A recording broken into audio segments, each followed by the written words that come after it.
आशा करता हूँ कि आप सभी लोग बहुत ही अच्छे होंगे, फिट होंगे, फाइन होंगे। और जैसा कि मैंने आपको कहा था कि अब अलग अलग टॉपिक्स पे वीडियो मेरी आएगी, तो एक वीडियो के साथ मैं बीच में आ चुका हूँ।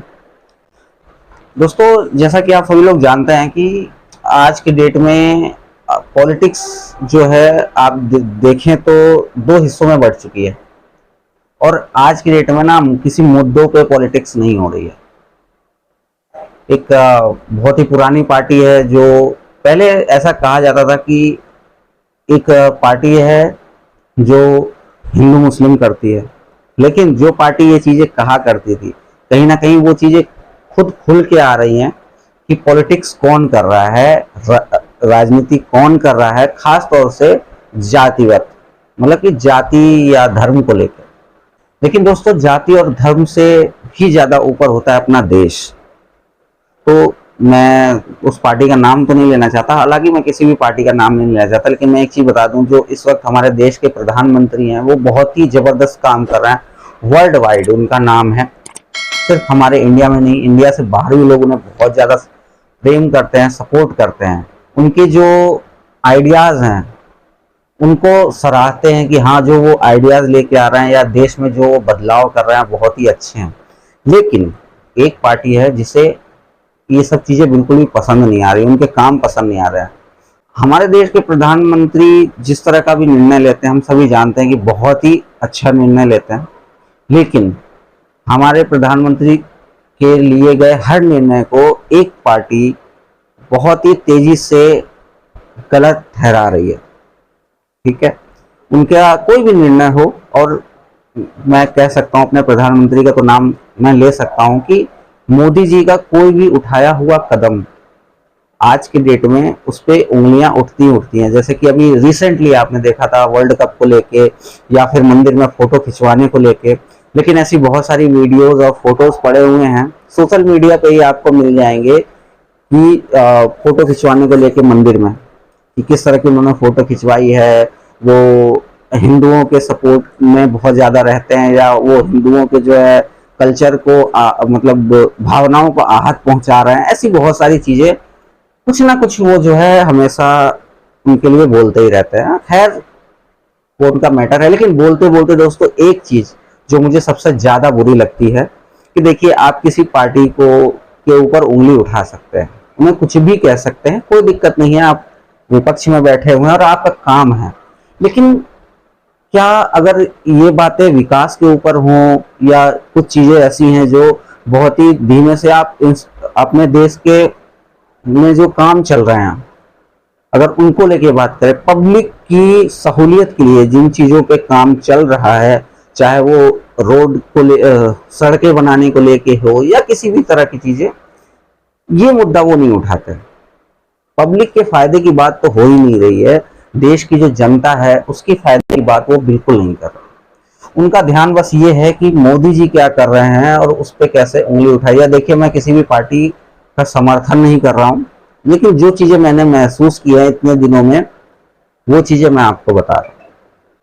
इतने दिनों में जो चीजें मैंने महसूस की है, मैं बस वही चीज आपसे शेयर कर रहा हूं कि मुझे ऐसा क्या लगता है, मेरा ओपिनियन है पर्सनल, कि अगर किसी भी पार्टी को बात करना है तो पब्लिक के मुद्दों को लेकर बात करना चाहिए, ना कि वो अपने पर्सनल लाइफ में किस तरह से जी रहे हैं या उनका अपना पर्सनल धर्म क्या है। देखिए, हम सभी इंडिया में बहुत सारे धर्म हैं, बहुत सारे धर्म के लोग हैं। अगर उस किसी भी धर्म का कोई नेता अगर अपनी मंदिर, मस्जिद या चर्च कहीं जाता है, उससे किसी पार्टी को क्या लेना देना है, वो उनका पर्सनल काम है।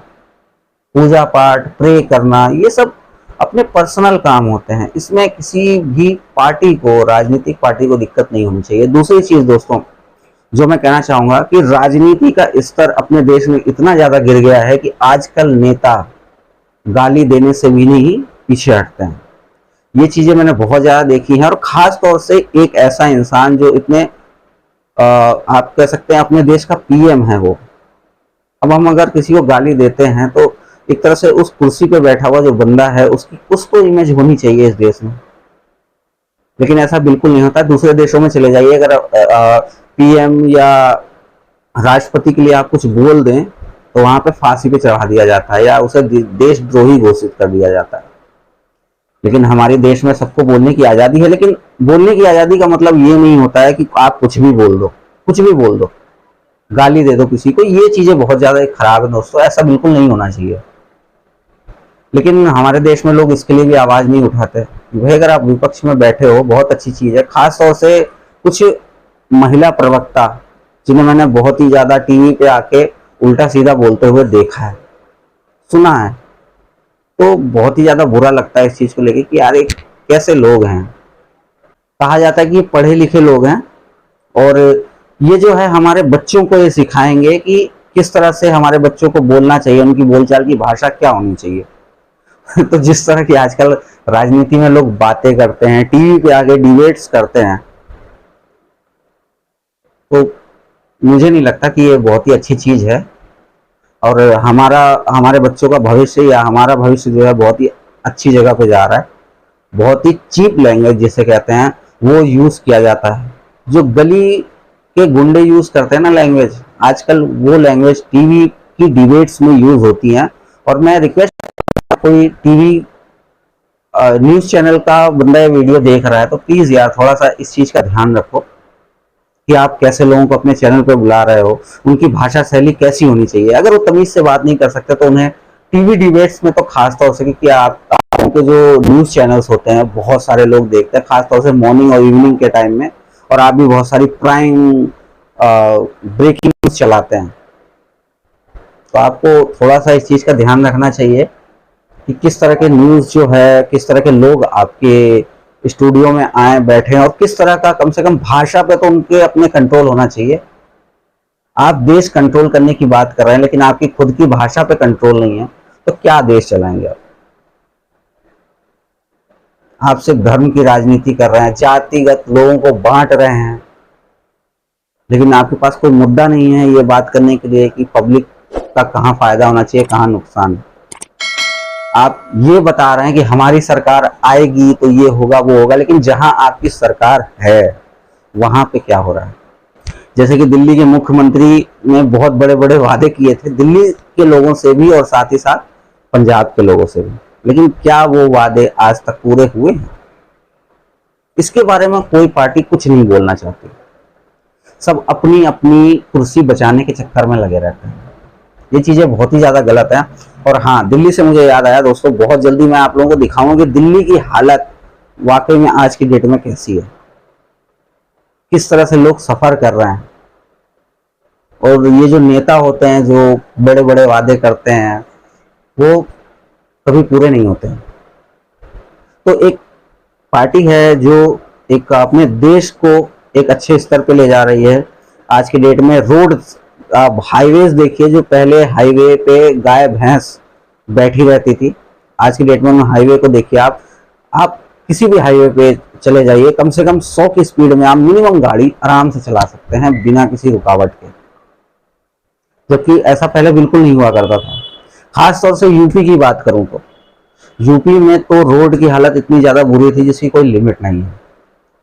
लेकिन कहीं ना कहीं देश में काम हो रहा है, लोगों को उससे फायदा। हाँ, आप ये कह सकते हैं महंगाई का स्तर दोस्तों, बहुत सारी चीजें हैं, मैं एक वीडियो में इतनी सारी चीजें तो नहीं बता सकता, लेकिन हाँ मैं ये जरूर कहना चाहूंगा कि कितने % महंगाई बढ़ती है आप लोगों को इस पे गौर करना चाहिए।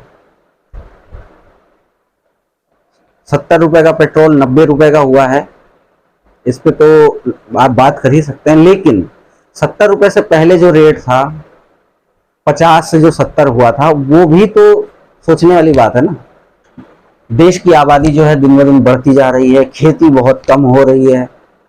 आज की डेट में कोई किसान नहीं बनना चाहता, हर आदमी चाहता है कि मैं पढ़ लिख के अच्छा जॉब करूं। और हमारी सबसे बड़ी प्रॉब्लम यही है दोस्तों, हम हिंदुस्तानियों की मेंटेलिटी यही है कि हम लोग जॉब के चक्कर में पड़ जाते हैं। 12th किया, ग्रेजुएशन किया और जॉब ढूंढने में लग गए। बिजनेस आइडियाज के बारे में कोई बात नहीं करना चाहता। और जो लोग बिजनेस करना चाहते हैं उन्हें कहीं ना कोई धोखेबाज मिल जाता है। तो कौन ये बताएगा हमें कि कौन सा बिजनेस करना चाहिए? इस मुद्दे पे कोई बात नहीं करता। आपने क्या कभी किसी पॉलिटिकल पार्टी को कहते हुए सुना है सर आपकी योजना में स्वरोजगार, ताकि लोग सेल्फ डिपेंडेंट हों, अपनी इनकम करें, इसके बारे में आप क्या सोच रहे हैं? आज तक किसी भी पॉलिटिकल पार्टी ने इन सब चीजों पर बात नहीं करी है। उन्हें बस अपनी कुर्सी से मतलब है। ऐसा नहीं है कि सिर्फ पॉलिटिकल पार्टियों की गलती है, गलती हमारी भी है कि हम कैसी सरकार चुनते हैं। जैसे कि दिल्ली में देख लीजिए, फ्री के चक्कर में आज दिल्ली का सत्यानाश हुआ पड़ा है। दिल्ली कम से कम 20 साल पीछे जा चुकी है। अगर आप नहीं मानते तो एक बार दिल्ली पूरी घूम के देखिए। जो फ्लाईओवर्स पहले बहुत तेजी से बन रहे थे, आज की डेट में उन फ्लाईओवर्स का काम टोटली ठप पड़ा है, खासतौर से तब से जब से एमसीडी के इलेक्शन खत्म हुए।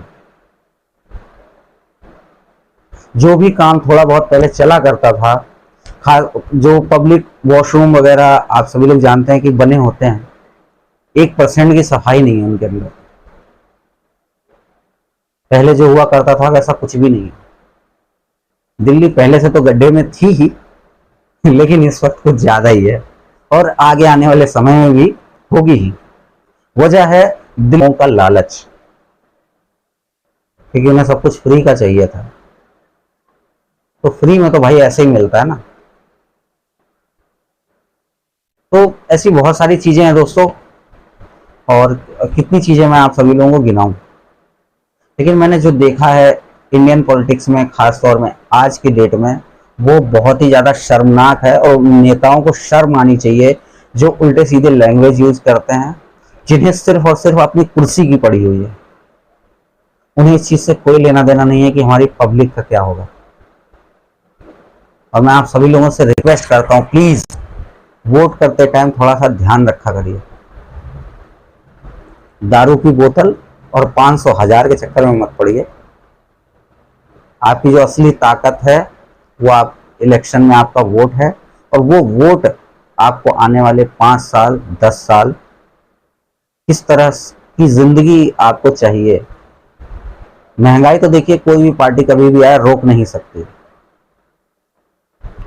देखा जाए तो सबसे ज्यादा इस समय आज की डेट में आबादी हमारे देश की सबसे ज्यादा है। लेकिन जनगणना किस चीज की होती है? जातीय जनगणना। अभी आप सब लोगों ने देखा होगा बिहार में हुई थी जातीय जनगणना। लेकिन किसी बिहार के नेता ने ये नहीं देखा कि हमारे बिहार में कितने जॉब्स अवेलेबल हैं। सरकारी नौकरी दिलाने का लालच, यार सरकारी नौकरी किसको चाहिए आज की डेट में? किसी को नहीं। और जिनको चाहिए बेचारे वो परेशान है। आज की डेट में सरकारी नौकरी और प्राइवेट नौकरी में कुछ ज्यादा अंतर नहीं रहेगा। लेकिन फिर भी लालच, खासतौर से बिहार के लोगों को बहुत ही ज्यादा प्रॉब्लम होती है इस चीज से, क्योंकि उनके पास जॉब तो है ही नहीं। इसलिए दिल्ली, बॉम्बे, केरल, अहमदाबाद और इंडिया ही नहीं, इंडिया से बाहर भी बहुत सारे ऐसे देश हैं जहां वो कमाने जाते हैं। लेकिन वजह क्या है इसकी? बिहार की सरकार कभी ये नहीं सोचती कि हमारे शहर का जो मजदूर है, जो हमारे गांव का मजदूर, वो हमारे गांव में ही क्यों ना कमाए, बाहर क्यों जाने देते हैं। लेकिन इन सब चीजों, ये सब मुद्दे उनके लिए मायने नहीं रखते हैं। उनके लिए बस अपनी कुर्सी मायने रखती है। उन्हें ये देखना है कि कितनी तरह की जाति आज के डेट में हमारे बिहार में है और किस तरह से हम उन्हें तोड़ सकते हैं। लेकिन प्रॉब्लम सिर्फ नेताओं में नहीं है, पब्लिक में भी है। उन्हें भी यादव और क्या कहते हैं भूमियार और ब्राह्मण में बट के रहना है। सबसे बड़ी दिक्कत यह है।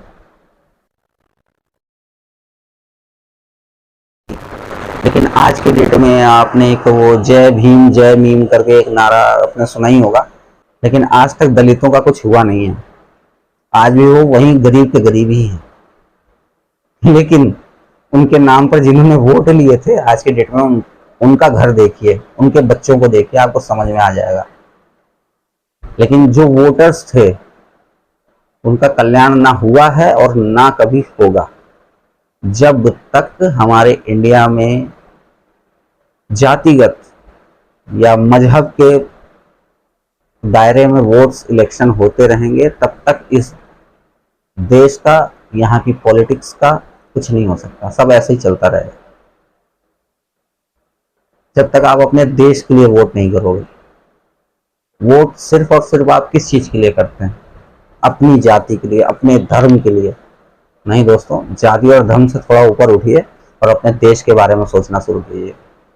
वोट करिए, मुझे कोई दिक्कत नहीं है, आप जिस भी पार्टी को बहुत ही ज्यादा, लेकिन एक बार सोच के तो देखिए उनका मैनिफेस्टो क्या है, उनके नेता किस तरह की बातें करते हैं, क्या उनमें से कोई एजुकेटेड भी है, क्या इस लायक है कि अगर आपके एरिया में कुछ काम हो तो करवा सकते हैं? पहले उसे देखिए। पार्टी कोई भी हो, कोई फर्क नहीं पड़ता है, लेकिन वो किनके फायदे के लिए काम करती है और किनके फायदे के लिए काम करेगी, ये चीजें आपको पता तो होती हैं। इलेक्शन का समय आता है तो आप लोग ये सभी चीजें भूल जाते हैं। और हमारे इंडिया के लोगों में सबसे बड़ी दिक्कत यही है, सबसे बड़ी प्रॉब्लम यही है कि वो बहुत ही जल्दी बहुत सारी चीजें भूल जाते हैं। जैसे कि आपने देखा था पीछे बाइकॉट बॉलीवुड चला था, बहुत ज्यादा ट्विटर पे ट्रेंड हुआ था, लेकिन उसके बाद क्या हुआ? कुछ बदला? कुछ नहीं बदला। आज भी सब कुछ वैसे का वैसा ही चल रहा है। हाँ, थोड़ी सी जो है काट छांट जरूर मूवीज में होने लगी है, लेकिन कितनी, उनका स्तर क्या है, ये बहुत ही ज्यादा इंपॉर्टेंट है।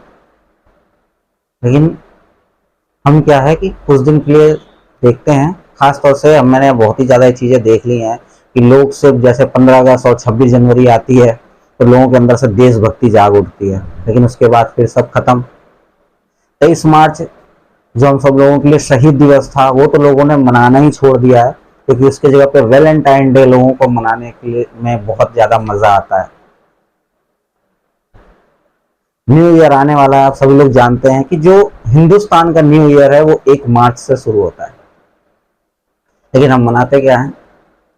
31st नाइट, 1 जनवरी नाइट, रेजोल्यूशन लेते हैं और फिर अगले दिन उसे तोड़ भी देते हैं। देखिए, आपको जो मनाना है मनाइए, जो करना है करिए, लेकिन कम से कम अपने देश की संस्कृति को तो नहीं भूलना चाहिए। और ठीक वही चीज आज की डेट में हमारी राजनीति में भी हो रही है। तो दोस्तों, आज के लिए इतना ही, मिलेंगे नेक्स्ट वीडियो में। जिन चीज़ों का मैंने कहा है प्लीज़ कृपया करके आप सभी लोग ध्यान रखें, उस पर कोशिश करें थोड़ा बहुत अमल करने का। Thank you so much. जय हिंद, जय भारत।